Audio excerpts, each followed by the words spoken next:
There are moments that don't look loud, but they change everything. This is one of them. Nothing exploded.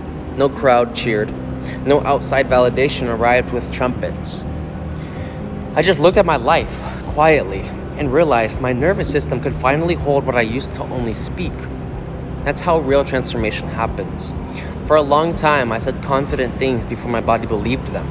I spoke vision before my capacity caught up. I declared futures while still learning how to regulate my present. And that wasn't delusion. It was prophecy waiting on discipline. Today wasn't about ideas. It wasn't about dreams. It wasn't even about success. It was about structure. I set boundaries where I used to over-explain. I protected ideas where I used to overshare. I chose silence where I used to seek understanding. I honored my nervous system instead of betraying it for closeness.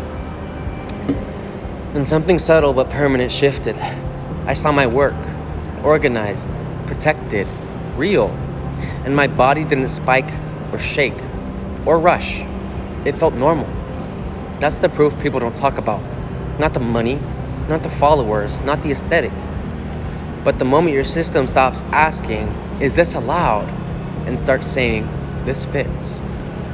To anyone hearing this who feels like they're ahead but exhausted, you're not ahead because you're special. You're ahead because you've learned regulation where others are still chasing intensity.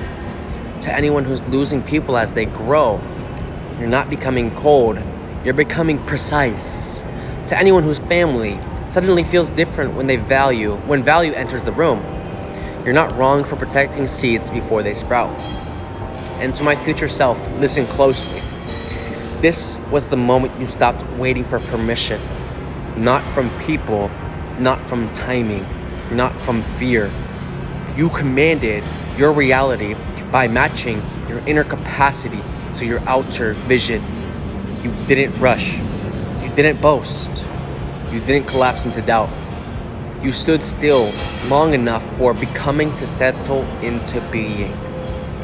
If you ever read this again when things are louder, heavier, or bigger, remember, this is where you proved you could hold it without losing yourself. That's the foundation everything else stands on. Amen.